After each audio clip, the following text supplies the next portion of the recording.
The guide that we created along with a group of other organizations, but we took the lead in producing this guide, which came out just a few months ago. So for those of you who are not on the computer, just go ahead. I'll try to give you a sense. We should just move ahead to slide 2.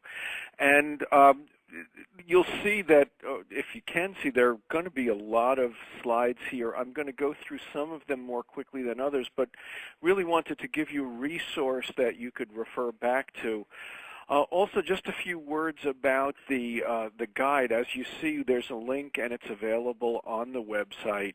Just be aware, for those of you who are not using it or linking to it from the PowerPoint, the web address is jedfoundation.org programs campus_teams. So you can't see it because there's a line underneath it, but there's an underscore between campus and teams. If you just go to the web site of the JED Foundation, it's easy to find. It's available for free download, so you can either read it online or download it, your choice.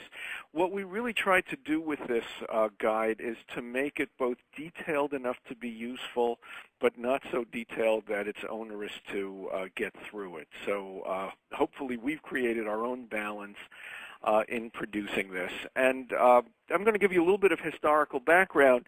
Many campuses have had something like these teams for a long period of time. In some cases, again, ironically, actually, Virginia Tech had a team existing before the tragedy that occurred there in 2007. But most campuses probably did not before the Virginia Tech tragedy. Since then, clearly there's been a greater attention to the need to have teams like this, and there have even been actually state mandates in some cases.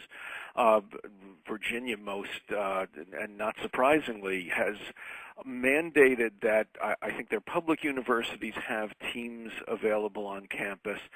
The challenge, though, has been that in most cases there's been no real specific direction as to how these teams should be organized and function. So that, again, a number of states have said you need to have a team, but left it at that. And one of the things that then occurred to a number of us who were concerned and thinking about these things is it would be really helpful to at least create some kind of user-friendly guidance and framework for campuses to do this.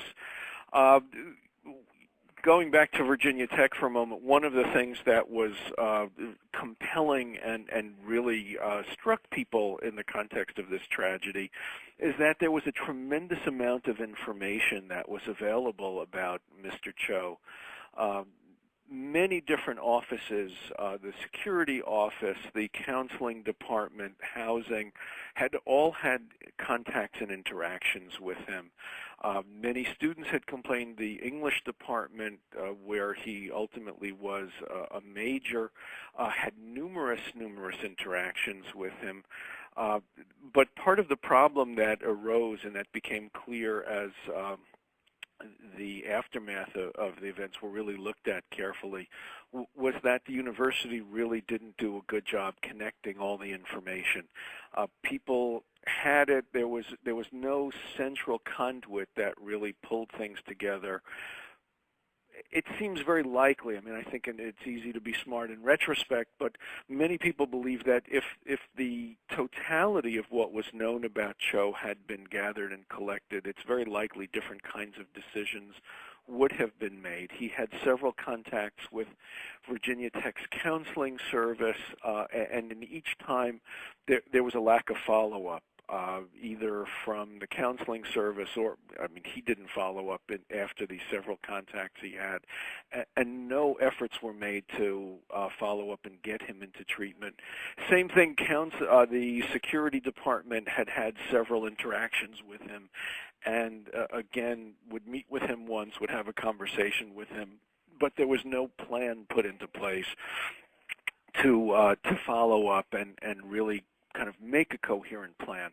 So in line with this, a group called HEMHA, which I'm going to give you also a little bit of background about, decided that really there was a gap here and asked us to help to coordinate putting together a campus team guide that I'll be quickly going through with you. So a couple of words about HEMHA. HEMHA is an acronym. It's another one of these wonderful and confusing acronyms for the Higher Education Mental Health Alliance, which, as you see here, and please go to slide 3 if you're following us just over the phone. HEMHA was created with leadership from the American College Health Association and is really a kind of umbrella group of the organizations that are directly involved or peripherally involved with college mental health. The idea was that there were about 8 different organizations that were all, kind of pursuing their own agendas in many cases, with not any kind of consistent pathway to communicate. And the thought and feeling was that if there was a conduit open to communicate, that we'd certainly all do a more effective and better job in taking care of the issues that need to be addressed. So the participants, as you see here, and please go to slide 4, the American College Counseling Association, American College Health Association, which oversees both the health and mental health services. ACPA, American College Personnel Association, is one of the 2 associations that are representing the deans of students, vice president of student affairs, chief student affairs officers. The American Psychological Association has a section that is dedicated to college mental health. The AUCCCD is the Association of Counseling Center Directors. I actually think in the last year or 2 they have brought in representation from the community college side of things. The American Psychiatric Association, which in the last 8-9 years or so has begun to address the issues of college mental health under the leadership actually of Michelle Reba. In 2004, there was a task force set up around college mental health and then one on college mental health and the law. NASPA is the other organization.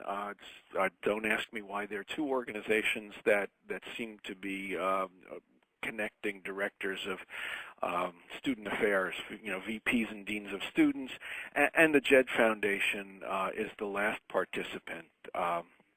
And for those of you who don't know, we're an organization dedicated to helping with policy strategy on a national front around promoting student mental health and suicide prevention. So let's go to the next slide. In putting together this campus teams guide, one of the things that was also clear to us is that there's been very little published about it. I mean, there have been some publications. Gene Dysinger, who was actually one of our advisors, had done a brief text right after Virginia Tech with another colleague. But very little academic stuff had been published in this area, so we really reached out to people who we had heard or had connections with, who we understood had been working in this area and have really had contributions. We interviewed these folks, and they really helped us gather the content, which later informed how we pulled together this guide. So I just mentioned Gene. Interestingly, Gene Dysinger, who's the Deputy Chief of Security at Virginia Tech, also has a PhD in psychology. So he has a very interesting background and sort of a unique expertise in this area. Louise Deuce, who is the assistant to the, actually now she's semi-retired, but the assistant to the vice president of student affairs at Ohio State. John Dunkel, the counseling center director from Northwestern. Peter Lake, who's one of the leading experts in higher education law, who runs a program at Stetson University Law School. Brian Van Brunt, who actually at the time was the president of the American College Counseling Association, has done a lot of work in this area. And Greg Eels, the director of counseling at Cornell, who's also been actually one of the few people who's written a number of scholarly pieces in this area. Okay, so if we can go to the next slide, which is not happening here, but will happen here. So we're up to slide 6. The guide is organized into 5 sections, which we're going to walk through the team mission and purpose, which actually sounds like it ought to be simple, but as we started to think about it, it is a little bit more complicated than at first blush one may imagine. Also, the name of the team, which again, we'll go through the array of unusual and entertaining acronyms out there that are being used. The team composition is in some ways a function of the team mission and purpose. And again, we'll spend a good bit of time on team functions because obviously that's the most important piece of this, and then spend some time discussing pitfalls and obstacles. So we're really going to walk through the program as the guide is organized. Much of the information that I'm sharing with you is in the guide. So let's stop now. We're up to slide 7. And in terms of the team mission, we're going to ask you at this point to let us know if you have a team, and this is, I guess, a little bit of a telegraphing of what the decision-making process about the team is. Is the main focus of your team A, threat assessment, B, crisis intervention, C, behavioral assessment or general kind of at-risk assessment, or D, other? So if you can take a moment to click on one of these in your options, and we're seeing here so far that behavioral assessment is pretty much the odds-on leader here. And let's see if that continues as more people answer. Oh, this is actually kind of interesting to watch unfold. And it may be that threat assessment and crisis intervention are really kind of very closely associated. I see nobody is picking option A, which is kind of interesting. And somebody has answered that they're both, which option we didn't give you. Okay. So thank you, Susan. And that's something actually we're going to discuss. Okay, so it seems as if by and large the focus of the teams is broad behavioral assessment, but certainly crisis intervention is kind of close, and we have from Cheryl all of the above, which again we're going to address too. So in a way this was a bit of a setup in that we were asking you to make something of a maybe arbitrary choice. But let's talk now about mission and purpose of the teams. So one of the things that we've tried to get schools to think about in this context, and that in general, in those of you who heard the presentation that John McPhee and I did a couple of weeks ago on our model, one of the things that I think is important in any of these things is really assessing what your campus is like, what the needs are, what the size, resources, and setting is, and making decisions then that really fit what the needs of your school are exactly.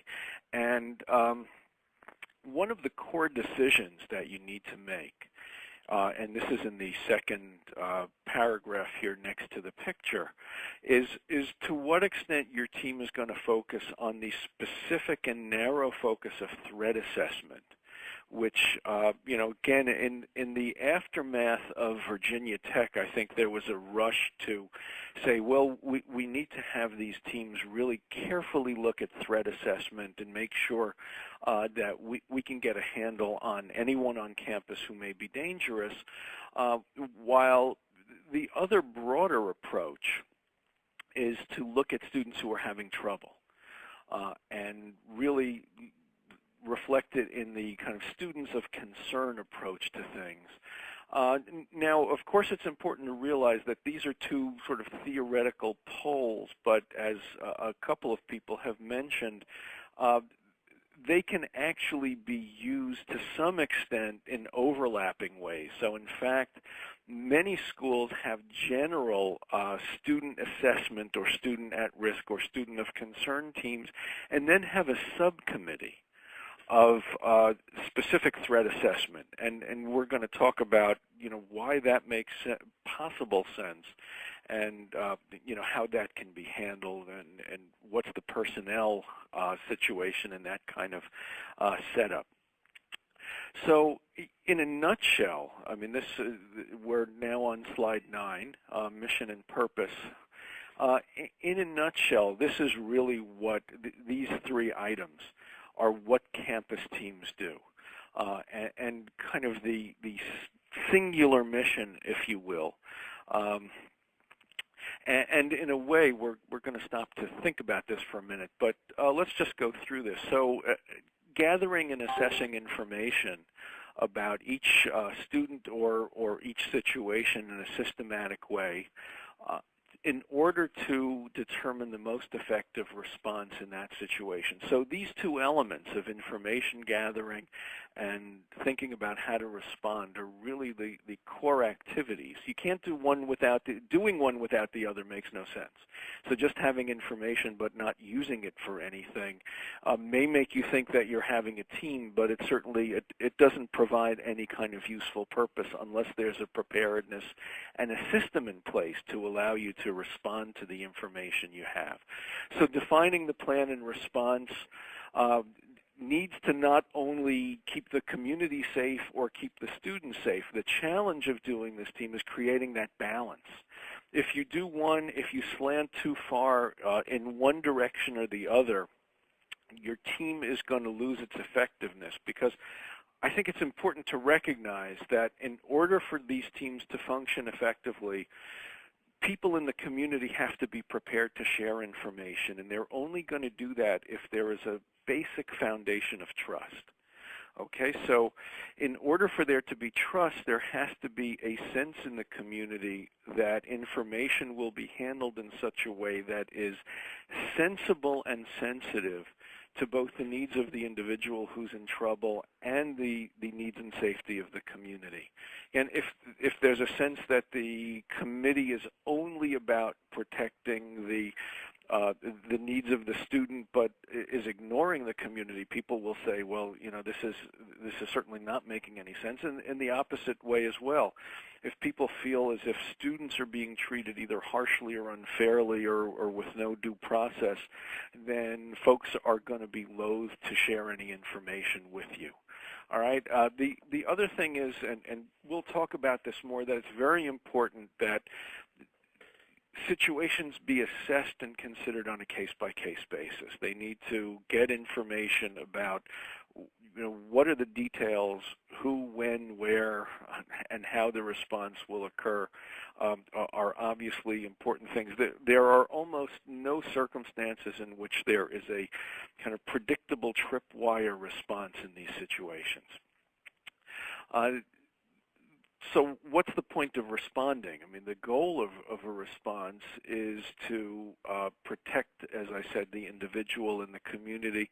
Your hope is to de-escalate potential crises, to remove threats, to attend to the needs of the individuals.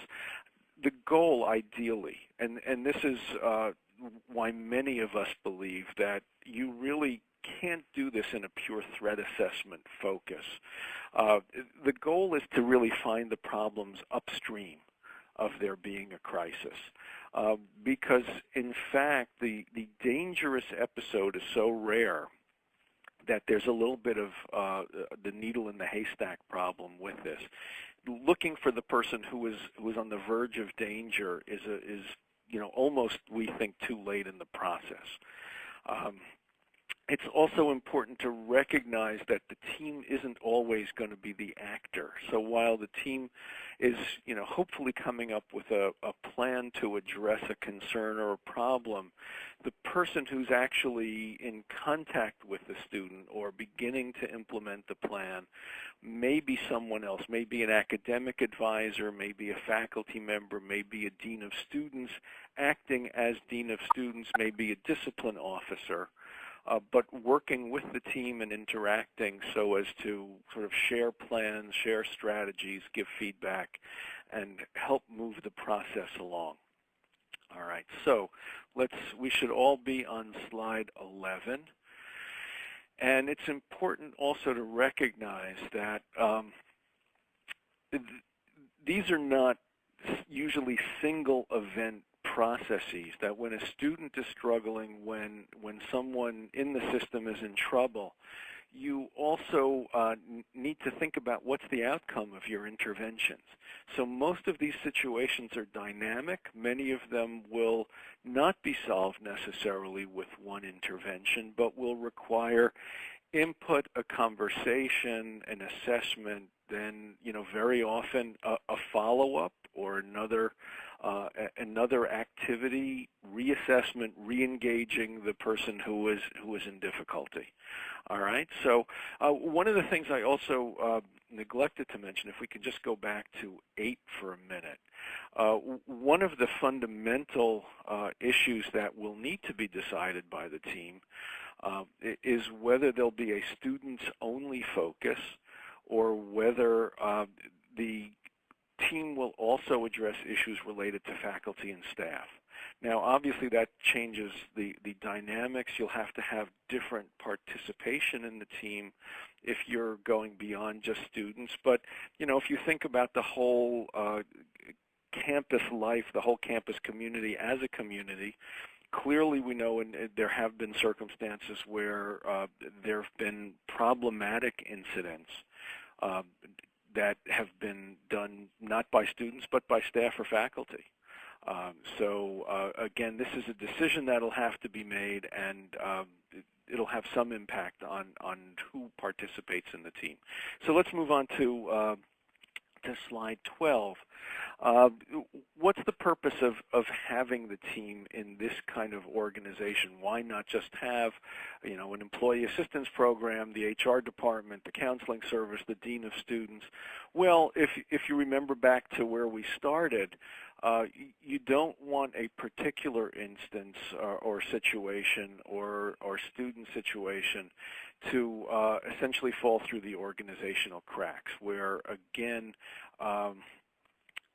different groups have information or bits and pieces of information which are not being connected. So there's the preventive element and there's the connection element.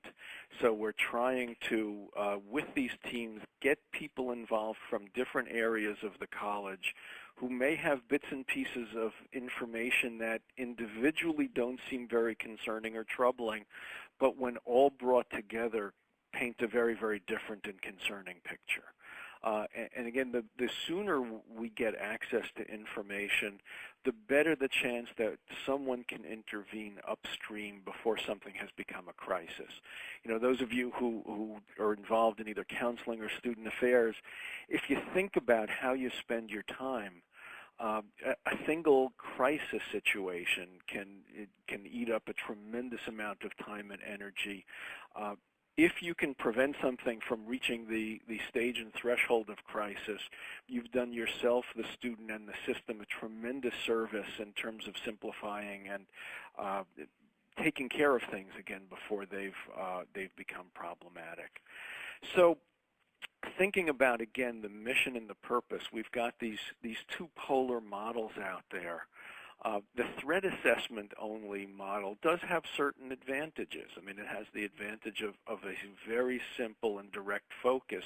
You know exactly what you're looking for. You're looking for situations that are in the process or in the near term look like they're becoming a dangerous or crisis situation. So this is a streamlined and focused way of doing things. In many cases, a team that has this very particular focus will have fewer members because, again, you're looking at the students who are really at the severe and most troubled end of the spectrum. So there is a simplicity to it. And it is very streamlined. The disadvantages, and we're now on slide 14. Again, as I've tried to suggest, you may not in this situation find out about a case until it's a really serious and acute problem, which you'll deal with fewer situations this way. But the situations that you'll deal with in many cases will be, more acutely and seriously problematic, harder to deal with. Although sometimes the extreme cases are very simple. I mean, if somebody's, very, very agitated, very psychotic, it's a simple decision process to say, well, this person probably needs an assessment in the hospital. But again, the challenge on the campus and to the administrative community of dealing with these things, they're wearing and they're difficult to deal with. The other disadvantage is that, fortunately, actually, the real danger situations and the real crises tend to be fairly rare phenomena. Actually,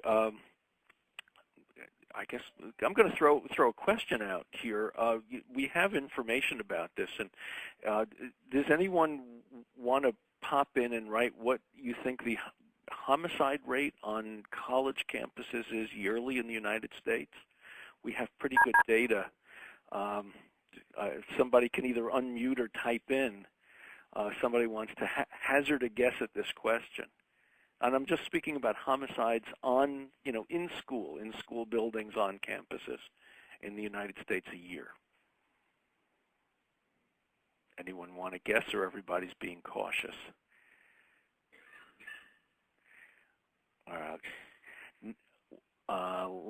All less than 19% would, 19% of what? 3. So how? Let me put it this way: how many homicides do people think are occurring per year? 3 per year. Okay. Well, that would. There are about 20 million students in institutions of higher ed. So we have 3. We have 3 per year from Emily, right? 1% would be like 1 out of 100 students. 0.1.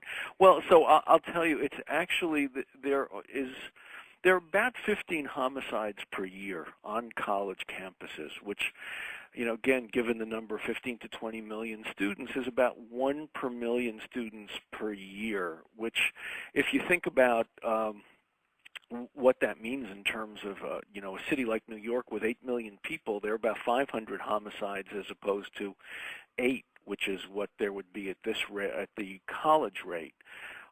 So again, colleges are, at least from that perspective, very, very safe places. Now, obviously, if you go off campus, rates go up and assaults are much higher. But again, campuses from the worst crime perspective are very, very safe places. So a team that's looking only at the really serious threat level, it is very possibly not going to be meeting very often. So we're up to slide 15. Let's think a little bit about the student at risk, the general behavioral support. So this kind of approach, which is, again, we're going to, just for argument's sake, look at the sort of polar opposite of the threat assessment.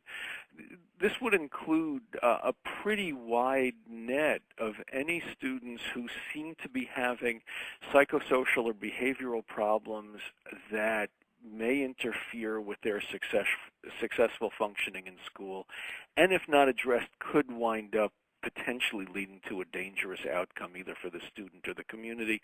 Obviously, suicide or assault or attack being the worst case scenarios. So this is a much, much broader web to be thinking about in terms of what sorts of students would be discussed or brought to this kind of committee that has the direct student support and help approach. The appeal of this approach is that you can hopefully identify problems early, right? So that you're identifying things before they've become a crisis, and the challenge is, of course, where do you draw the line here, and how do you get information about some of these things? And we'll talk a little bit more about that. But, the committee doesn't want to be like Big Brother looking over every student's shoulder. So the challenge can be balancing how much you intervene, how much you sometimes decide to just observe or, a kind of gentle intervention. And not have the community of students feel as if, again, there's somebody always looking over their shoulder ready to sort of step in and involve themselves.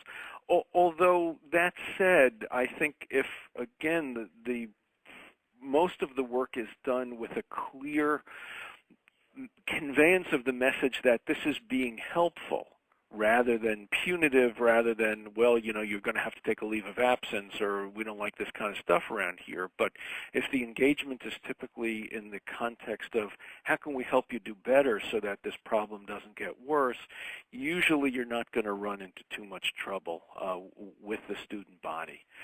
So just to, and we're on slide 16, just to kind of frame this whole issue of mission and purpose, the first question that needs to be determined is how narrowly or broadly do you define the population, right? So is it just people who seem to be in an acute risk of some kind of threat or danger, or do you more broadly look at people who may be in some trouble in general and try to get the problems upstream? Second, is your focus going to be just students, or will you look at faculty and staff as well? And it's important, again, to recognize that, you know, the campuses are not only specific learning environments for the students, but, you know, in many cases there are nearly as many faculty and staff, or certainly significant number of faculty and staff who are around and may need some both support and intervention sometime. And obviously, you know, the legal issues and the personnel issues in working with faculty and staff are going to be somewhat different from those specifically related to working with students. Okay, and finally, again, you have to establish the team's unique mission and purpose, decide on the focus, and really have a clear sense of what the team's responsibilities are and how they're going to interface with other offices on campus. Just a couple of quick words, because you can take a look at this, and this is almost as much for entertainment value, but there have been some surveys of schools done. Mostly it seems as if people really work to come up with clever and interesting acronyms for their teams. Behavioral intervention team is the most common one, but you see there's a whole array of other options that are floated around out there. Here's another series of bad act care. People seem to like the care thing. You're not obligated to have an acronym for your team, but somehow everyone seems to love it. Now, just the only things to consider when thinking about naming your team is that, you know, it makes sense to try to come up with a name that that actually reflects the mission. And there's just a question, so let me take a look, and after we do naming, maybe we'll stop and see if anyone has any questions.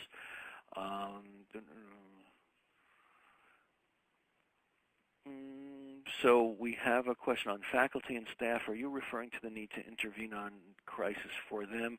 Yeah, I'm actually, there's some of the teams in some schools actually will address a concern about a faculty or staff member whose behavior is becoming concerning to the point that there feels like there may be a need to intervene with them.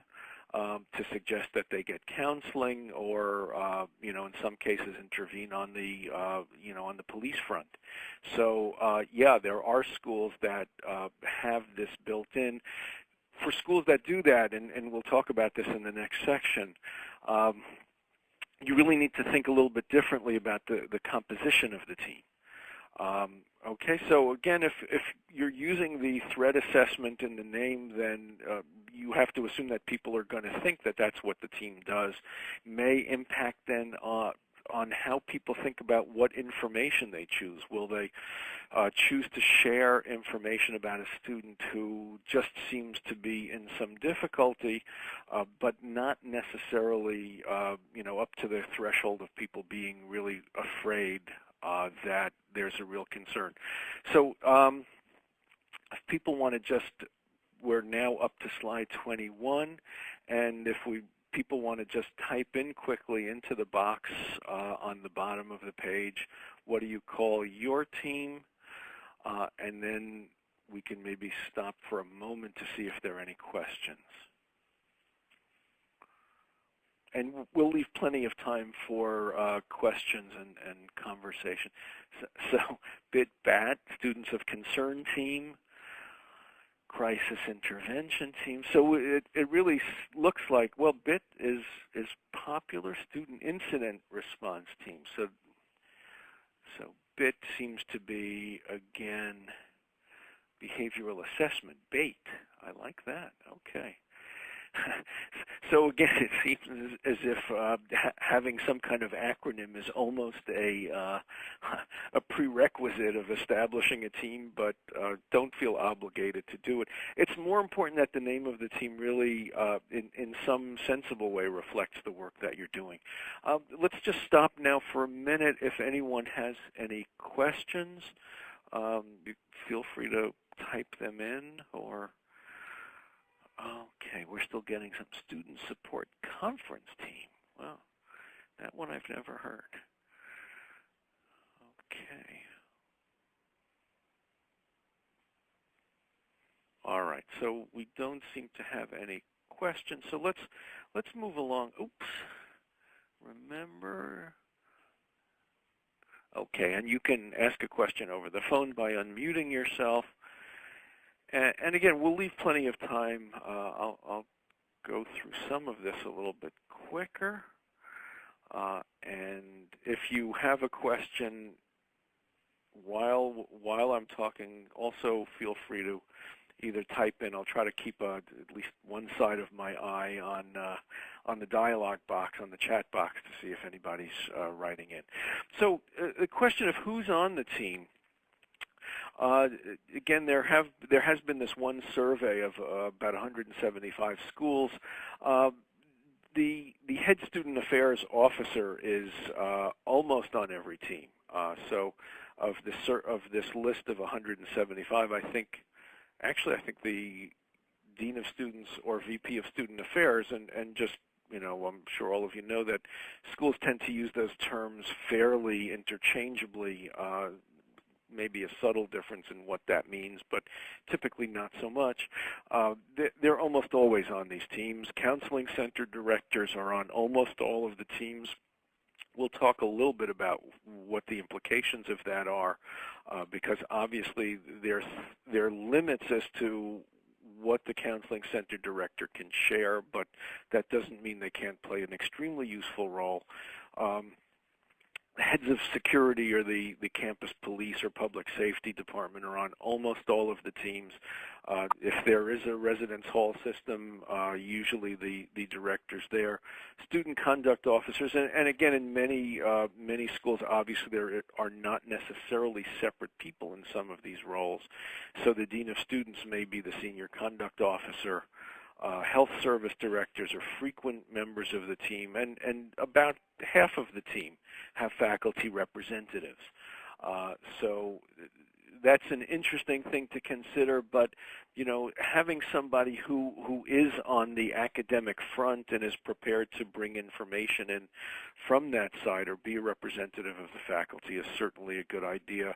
Again, part of that will depend on the relationship between the dean of students or student affairs office and the academic side of the college. Other people are added, and just a note, there are many models out there that will add some people on an ad hoc basis.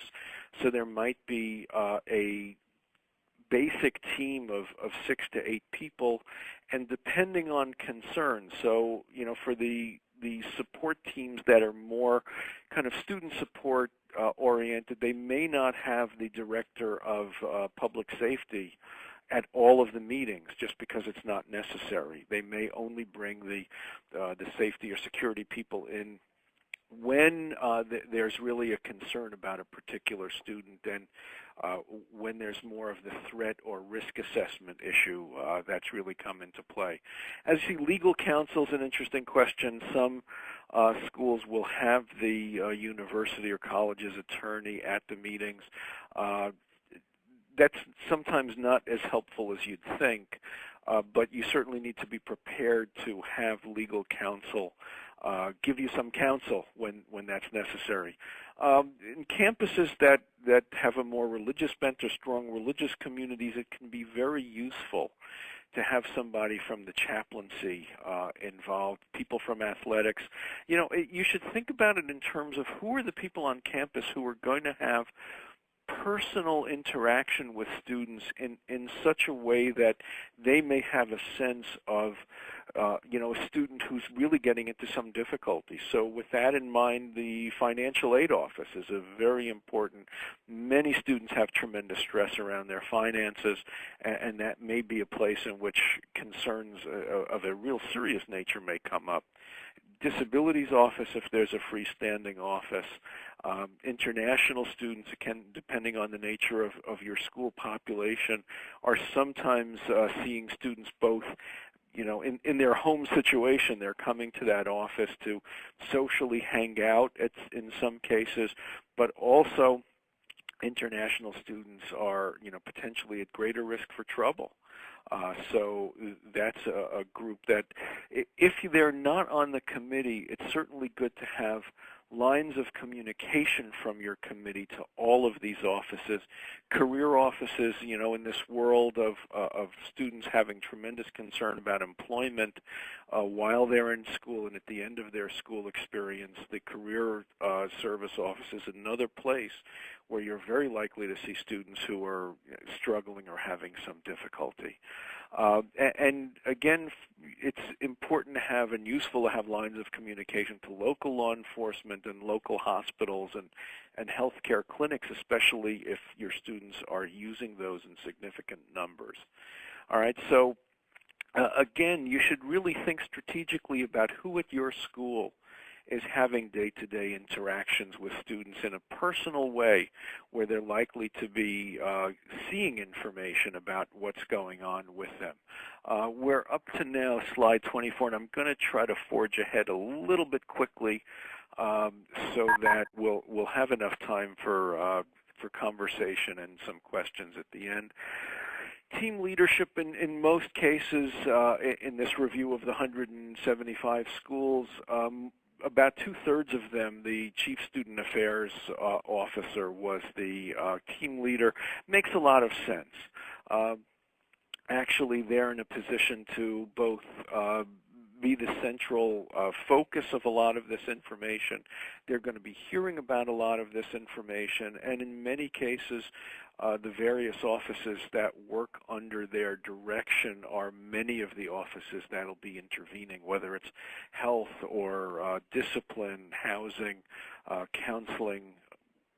All of those are probably going to be connected to student affairs in some way. Counseling center directors were chairs in a small number of cases. It does present some concern to the extent that people in the community will know details about the team.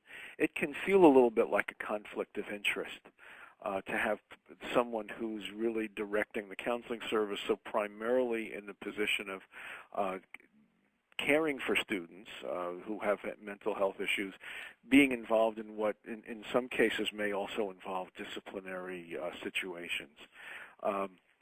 So as I've mentioned, student affairs administrators are in a very good position to do this. The leader of the team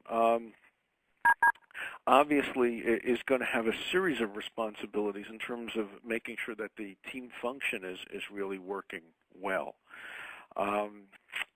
Again, good idea. Think about who's involved, what are the common departments that are involved, and figure out who need to be your core members and who you'll call on in a special situation.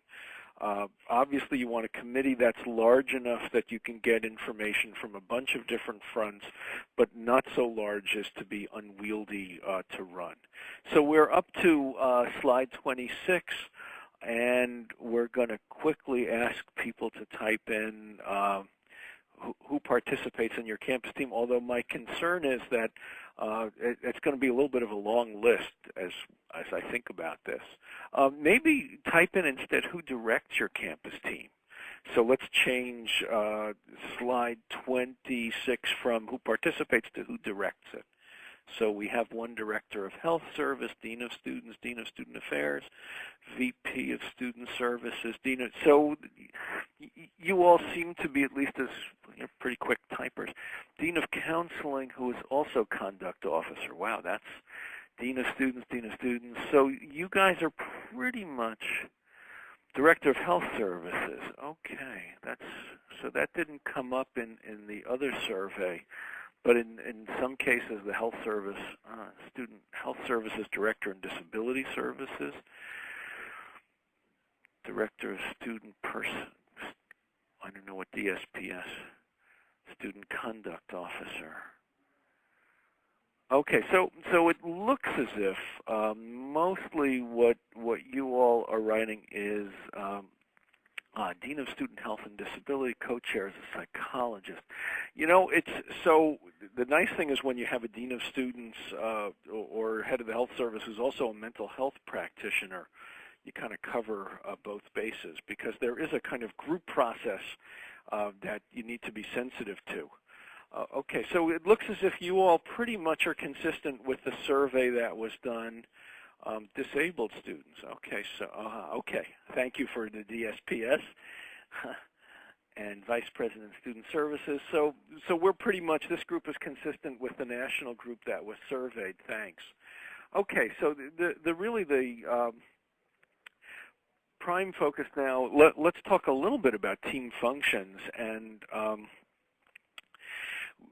Before you really get into the team activities, you really also need to take a look at, there's some preparatory work that the team needs to do. Assessing the school policies that exist out there and becoming really familiar with them is very helpful. You really need to know what the school's policies are around disciplinary processes, misconduct, what are the school policies around weapons. Obviously, I assume most of you know that this issue is being debated in a number of states. Things like trespassing, leaves, and voluntary and involuntary withdrawals are all issues that are going to impact on decision-making and how the team functions. So the team really needs to educate itself about these kinds of things. We're up to slide 28 for those of you following along. When the team is doing the more at-risk, broader student support and student help function, it's important to get people up to speed on some of the basic issues around disabilities law, mental health issues that come up with these teams. So it's really helpful to do some cross-discipline training before the team really gets going, and to do it also on an ongoing basis so that people are up to date in changes that come up in the legal terrain in this area. And also in any kind of crisis or problem management, it's really helpful. We have a nice picture of a tabletop to remind you that it's useful to do some tabletop exercises. You can find some of these in, both in our things or in some of the references in the back of our guide. We'll point you to some of these. But, I'm sure you can all come up with circumstances from the history of your own campuses that have been challenging or led you to some difficulties. Thinking about the frequency of meetings, you really, again, the leaders and the members of the team. Okay, so Angela's asking, do you have resources? Brian Van Brunt, and I think the resource is at the end of the guide. So if you go over to the JED website and just go to the last couple pages of the guide, he has I think actually a section of case studies in his book that you can use. So those are very helpful, and again, you can use those as some exercises. In terms of frequency of meetings, if it's not frequent enough, then people really just won't be up to speed in the kinds of concerns. You also won't really have a kind of team spirit and team dynamic that is really important for this kind of work. People really need to trust each other. people need to be able to communicate openly with each other. If you have meetings too often, though, obviously people are going to start to resent it and feel like it's a pain in the neck for them. So, the team membership and the team leadership really need to think about what makes sense. And obviously you can be flexible about this. Times of year where more issues come up, you can choose to meet more often, and then as things are slower at other times, really back off and maybe just do intermittent meetings, like over the summer when there may be fewer students around. Use that to meet, catch up, go over things, and have some intermittent meetings to discuss what sorts of issues might be helpful as an overview to work on the team. As a number of people have pointed out, the trust among the team members, the ability to question each other. One of the challenges in these teams is you don't want a kind of dynamic where there are some people who are outspoken or more powerful, and when they speak up, nobody is willing to question or challenge them. You really want there to be a sense that people can question each other's positions and assumptions. Otherwise, you really are not going to have a well thought through approach to things, and you really want to have balance and input from a number of different sources. So, in terms of the team process, and we're now on slide 30.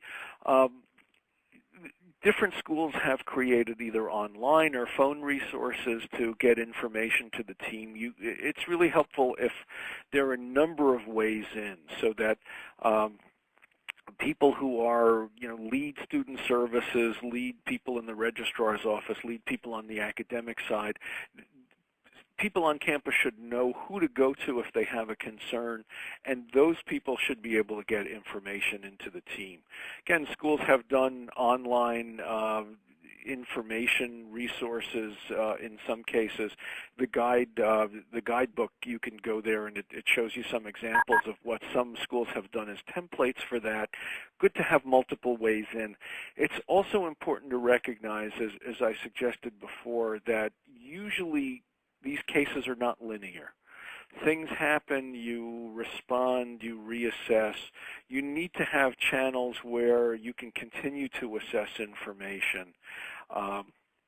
And that's a really important element, all right? We're up to slide 31. And very often, again, as I alluded to before, information might not get directly into the team system, but there need to be enough people on campus who are aware of the team function and sensitive to it that they're keeping their ears open and know how to get information easily to a team. Many schools, when a student is brought to their attention, will do a search. There are software programs out there that have been set up to, look for certain tripwire words. Obviously schools need to decide to what extent they're using these. Obviously these kinds of things are probably have much more utilization in the real student threat area when you're concerned. So we're up to slide 32. When a team has the broader focus, one thing that a lot of schools have really looked at is what sorts of red flags. Are there objective red flags to look at? Obviously you want, again, in that setting to cast a very wide net, but some schools have done things as simple as looking at student GPAs every semester, and if a school is small enough and when you have the advising staff, just taking a quick look at any student who's either gone on probation or had a major change in their GPA doesn't necessarily mean you need to do something very dramatic, but might be just an issue of if a student's GPA has dropped a half a point, having an advisor call a young person in and say, hey, what's going on? Maybe you're in the wrong major, maybe you had a problem with a particular course, but you'd be surprised how many situations you can pick up that are concerning.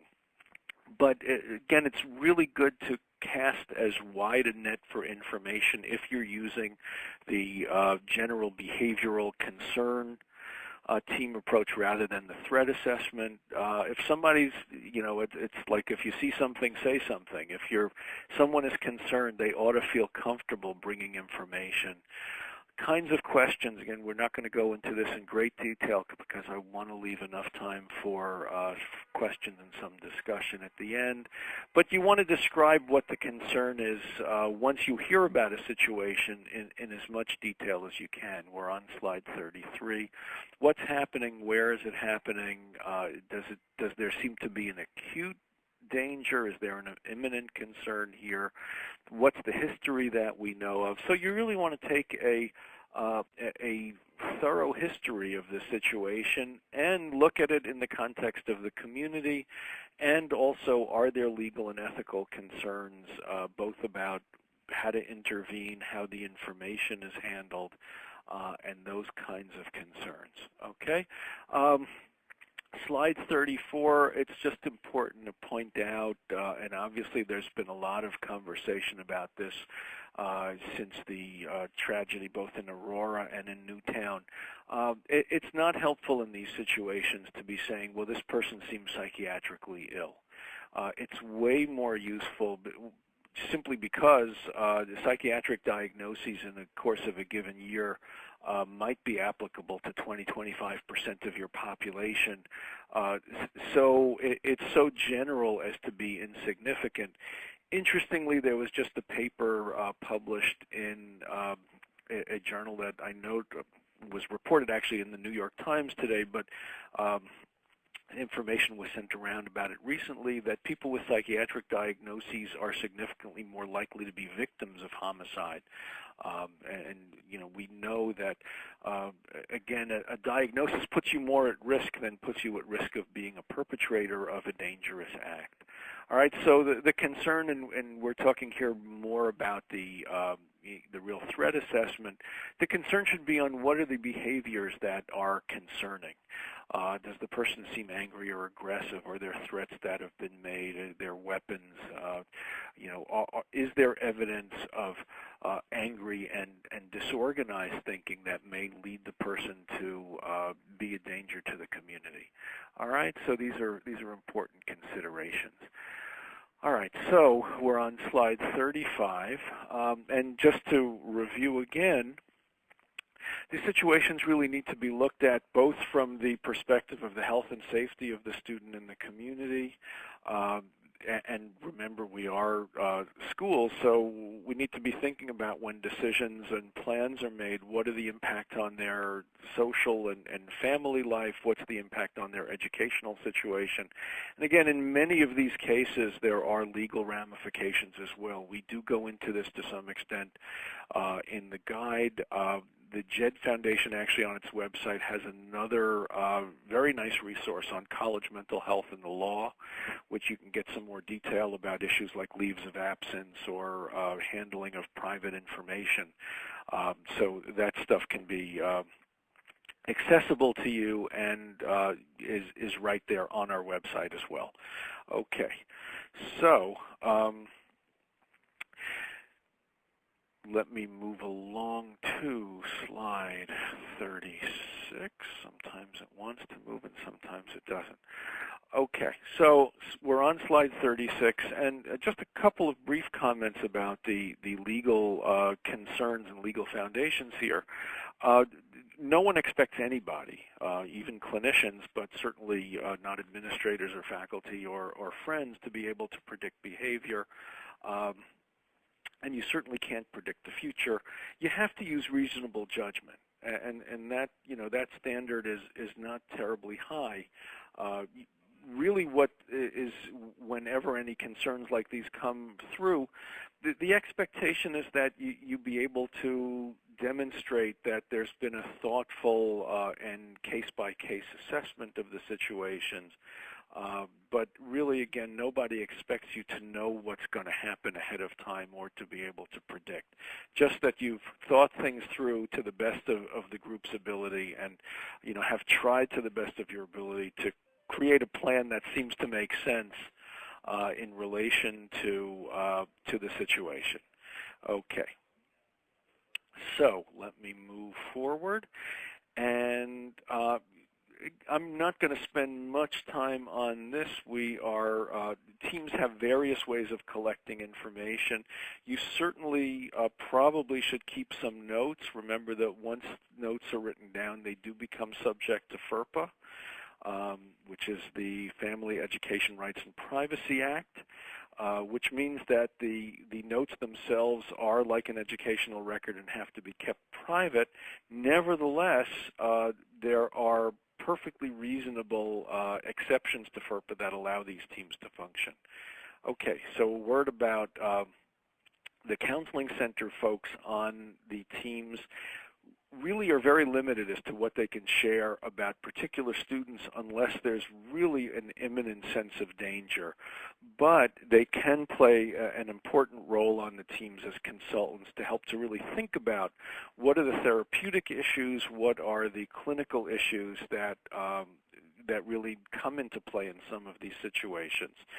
So they really can work very effectively within these teams. They just really need to be careful about how they handle information about students who might be receiving treatment in the school's counseling service. There are only very specific circumstances in which they can share that information. Okay, so we're up to slide 39 and trying to move ahead so that we do leave time for conversation. Yeah, so again, the legal issues are important. You don't have to have health or mental health people on the team, and obviously they are limited by the special limits around confidentiality that they have. Okay, so again, keeping track of information is important. Keeping track of the cases, you need to keep track of your information so that you can really test your follow-up, find out how things have gone, and really make sure that things are resolved adequately before you kind of take them off the log of your team. All right. And as I said before, we're on slide 41. Teams ought to be discussing the cases. You don't need by any means to be noting all of the discussion and conversation about the team function. You really should, have very basic, here's the problem. Following considerations, here was the conclusion, and that should be fine. If you have questions about these things, and obviously laws differ around some of these issues from state to state, and school policies around and preferences around these things differ to some extent, you should speak to your school's legal counsel. And slide 42, a word about FERPA. One of the things that came out, and I think this is worth spending a few moments on. One of the real tragic elements of the Virginia Tech story is that there was a tremendous amount of fear about a FERPA violation on campus, and people really often use that as a way of not either addressing or not following up on information.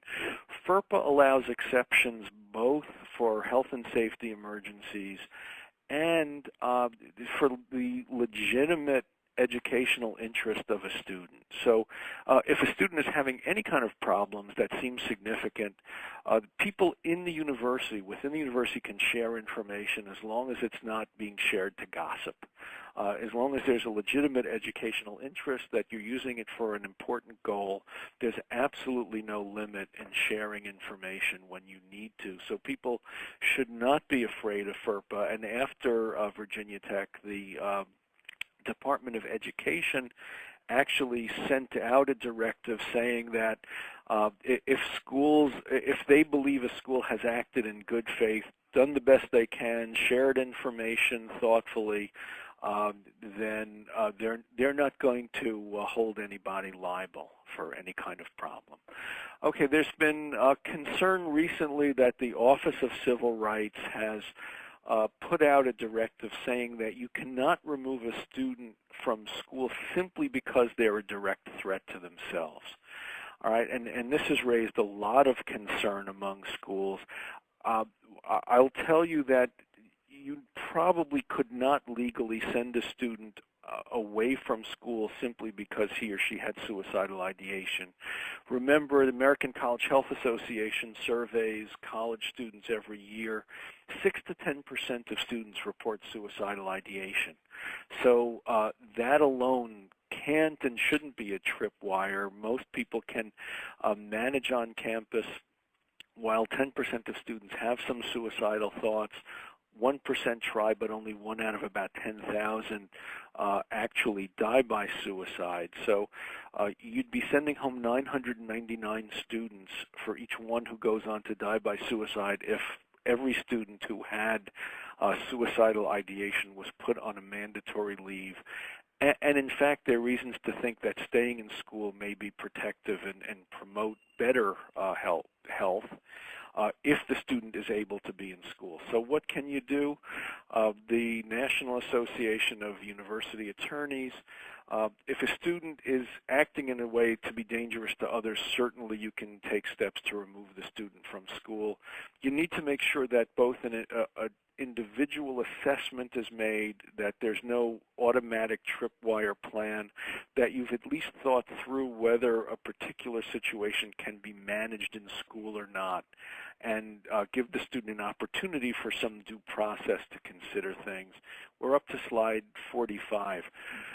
What this means, and I'm sorry, I know I'm giving you a tremendous amount of information very quickly, but again, all of this is reviewed in the guide where you can kind of read it and digest it a little bit more slowly, but I want to give you an overview of a very broad topic. Schools that have immediate tripwire policies are often going to get themselves into difficulty with that. You need to show that you're making an individual assessment and coming up with individual plans based on the student's specific circumstances. All right? So slide 46.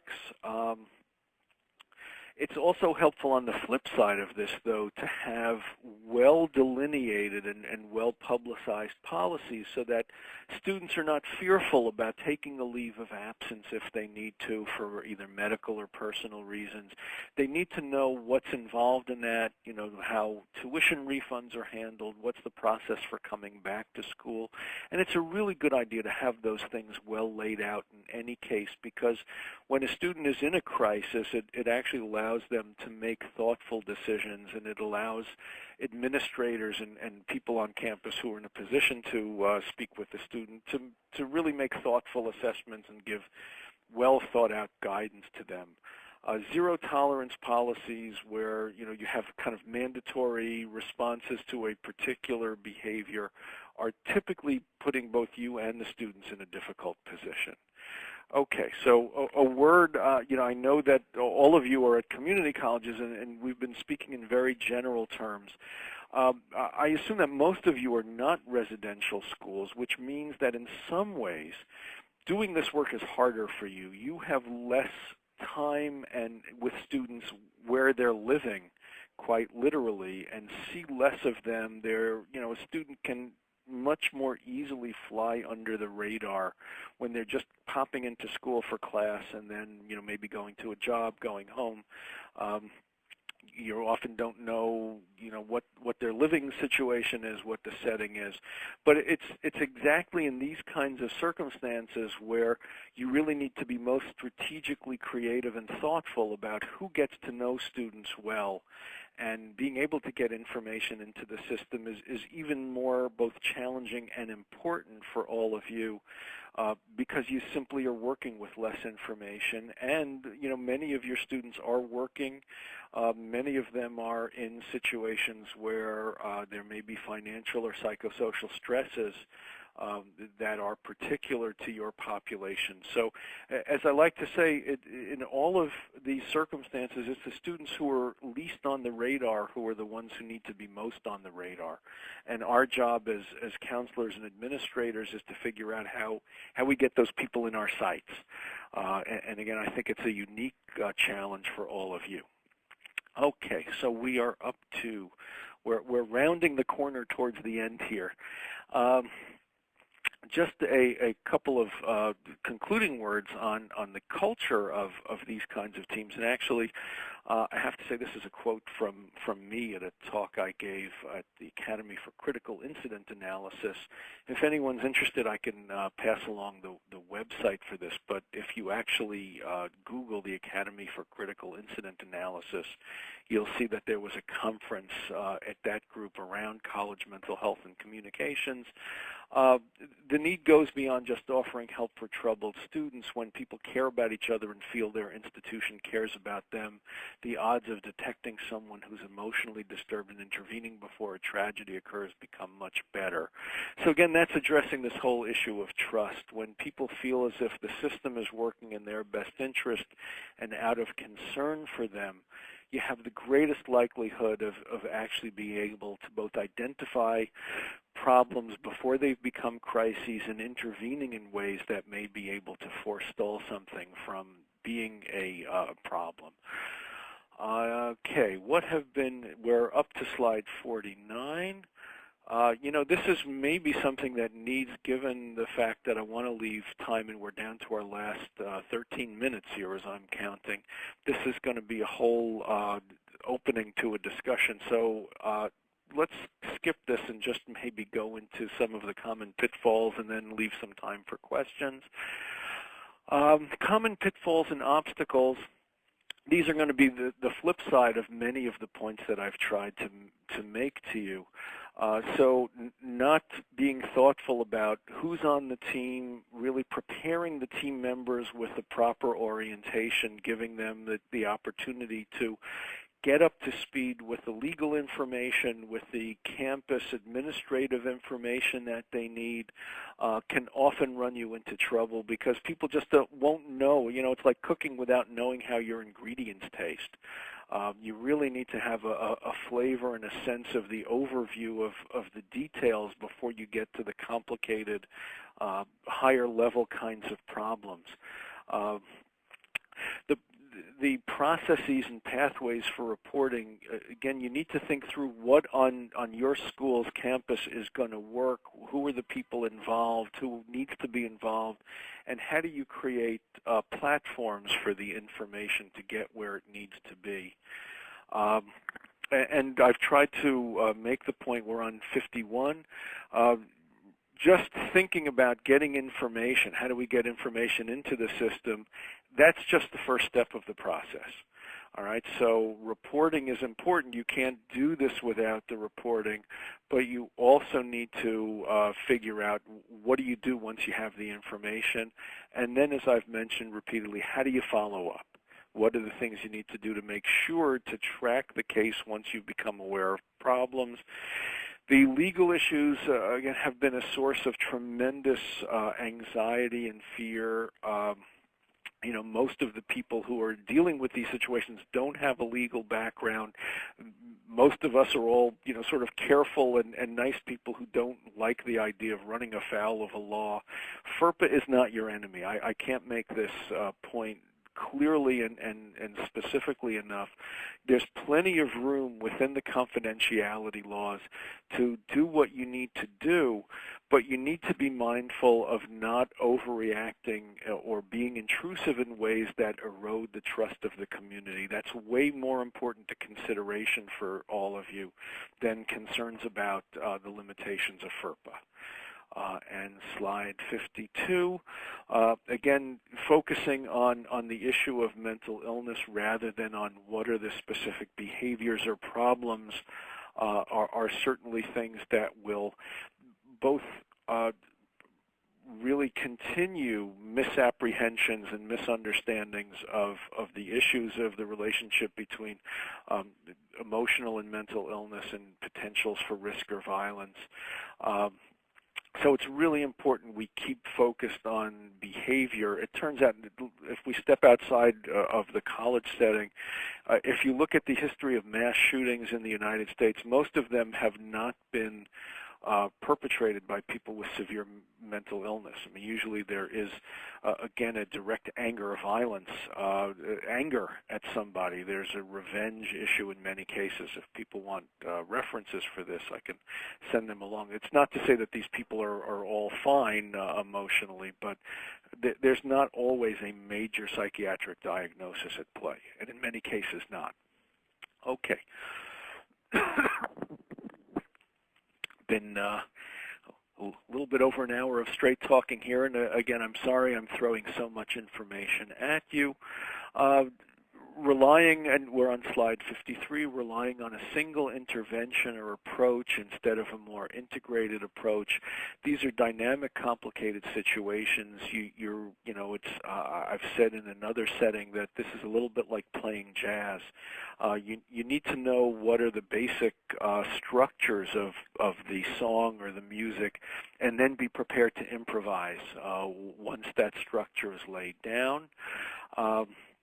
And failure to follow up, again, I can't emphasize enough. Teams think that, okay, we made a decision how to intervene, our job is done. It's just really the middle of the process when you've made your first intervention. You need to make sure to follow up. Slide 54, remember that the team itself is a challenge. You know, it's a stressful experience to be involved in doing this, so you need to really pay attention to the team dynamics. It's important for the leader certainly to be very, very cognizant. And building trust is really an essential. The team won't function without both trust internally and trust in the community. All right, so I've left us about 10 minutes, I think, for questions and comments. So if anybody wants to either unmute or type in a question, we have a little bit of time. I think, again, maybe we'll leave the polling question for a follow-up with, with the group, and maybe leave some time for follow-up discussion that way. But at this point, let's leave it maybe open to some questions or comments. And I apologize again for rattling at you for an hour and 15 minutes. It's not my usual approach to things, but we had a lot of information to cover. Victor, I actually had another question or Sure. comment. And it's around the gathering different departments and information. We have, members representative of those departments on our team. Yeah. When it comes to, let's say, an incident comes to the committee, and there's some information known, but we're still in the gathering phase. Mm-hmm. Are there any concerns, which I think it has been for our committee, to approaching people who are not members of the committee? Is that a breach of confidentiality? I think our committee has seen it in that way. I mean, do you have any suggestions for approaching those who, are trying to gather information from, let's say, the professor or of that student and the other departments who have had interaction without kind of leading them or feeling like they're a suspect in a case type of feeling? Right. So again, so partly there are a couple different questions here. First, are there legal problems with doing this? And not really. I mean, if your committee is reaching out to a faculty member or a staff member or either another student, even another student, I mean, FERPA, again, when there's a valid, legitimate educational interest in and certainly when there's the possibility of a health and safety emergency, you can do whatever you need to do to take information in. So the challenge is really more from the perspective of, you don't want words, oh, well, the committee is after Joey Smith, he's on the radar. So you have to be circumspect about it. So just backing up a little bit, if people in the community have a confident and comfortable sense that this committee is functioning in a student-friendly, student-supportive, and helpful way, it's going to give you a lot more latitude. That said, you need to be circumspect about what you share. So if there is a concern about a particular student, it doesn't need to be a big thing. So the Dean of Students or Vice President of Student Affairs can certainly reach out to a faculty member and say, there's been a concern raised about Joe Smith, and I'm just wondering if you've seen anything in class that's worried you, or how's he doing in class? So you need to be really thoughtful and circumspect about what kind of information goes out there. But if you're dealing with sort of professional people, and as the process becomes more known on the campus, people will get more comfortable with it, and I think you'll see that you can do that. And part of this can be made more routinized. So I was actually a dean of students at the university I was most frequently at, and we actually had it's a little bit of a complicated thing, but there were sort of deans of student services in each of the college components of the university. And in the undergraduate programs, we had the deans of students write faculty an email after midterms and after finals and say, please tell us about anyone you're concerned about. Someone's been falling asleep in class, someone you've noticed hasn't been showing up, just let us know. And when you've kind of created that set of expectation that, part of your job as a faculty member and a mentor is also at least attending on some basic level to the functioning of your students, it becomes less of a big deal. So I hope that answers the question. Anyone else? I see we have, okay, let me look through here. We have helped someone to be successful in college. Okay. Can email be used for communication be members when specifically addressing a student concern? Yeah, so, as I don't know how many of you follow the Chronicle or the Huffington Post college page, but you may have seen that there was a big hoopla at Harvard where the university actually went into the emails of a number of what they call their resident deans, and they were looking actually for a leak of information. So the point of that is just remember that you need to be circumspect about using email, because sometimes people make mistakes and send them to the wrong place, and they're actually not completely private. That said, if following up, if there's been, for example, a committee meeting and you're following up and are able to use like a first name and a last initial because you and the person you're talking about know who you're talking about, so there's very little risk of, of kind of this getting to the wrong place or something, or being misunderstood, there's no problem. But you remember, though, that university emails become it could be that they become part of the person's record and are discoverable, so these could become part of a legal case. They could also be misunderstood. So they can be used. You should just be circumspect about the potential for difficulties. Okay, we had a student identify and wanted to inquire with faculty. Legal said we could not. We felt like our hands were tied and it was discouraging. Would you? I would wonder, so this is in response to Angela's comment that they were told that they could not inquire with faculty about the student they were concerned about. I would be curious on what basis they told you you couldn't. I don't know any FERPA thing. Now remember, too, that FERPA doesn't apply to what are called observations of behavior. So simply having a conversation about how students behaved in class is certainly something that's not problematic at all. Once it's written down, it may become FERPA liable, but still not a problem. I mean, you can maybe go take them through the Jed Foundation's College Mental Health and the Law, but quite honestly, I would wonder on what basis it borderlines on close to slander with the risk of potential. Oh my gosh! So so what, Angela? I assume all of you were saying that there was concern about slander. Well, I mean, if it's true, and if there's potential risk to the community, my sense is that that would certainly trump any concern.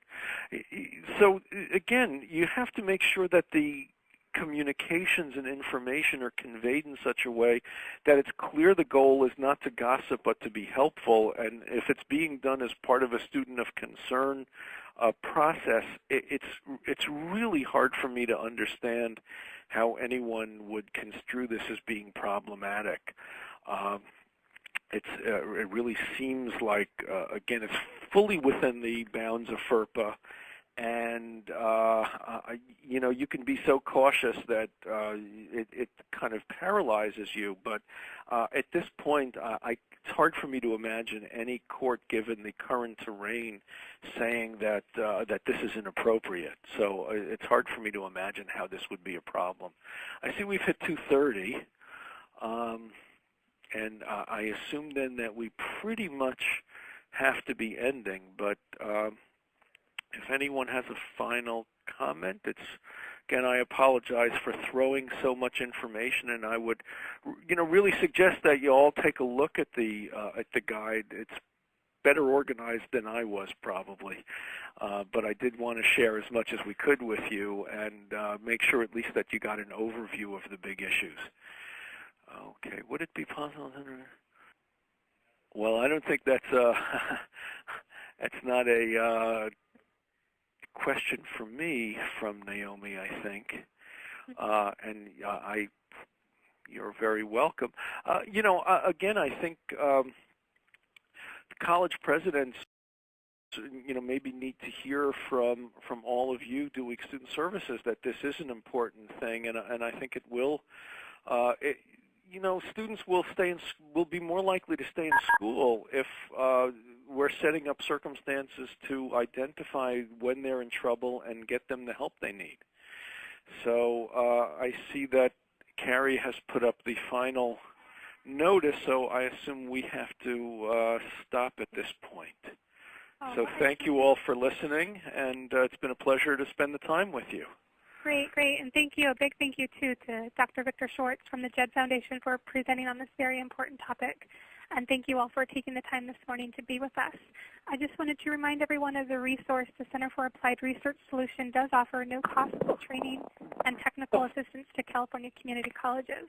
So if anyone's interested in receiving this assistance, please be sure to check out our website and complete an online application form. As you begin to log off and close out of the webinar, there will be a short evaluation form that will pop up on your screen. Just take a brief moment to complete it and provide us with your feedback, since your responses do help us to improve these sessions for the future.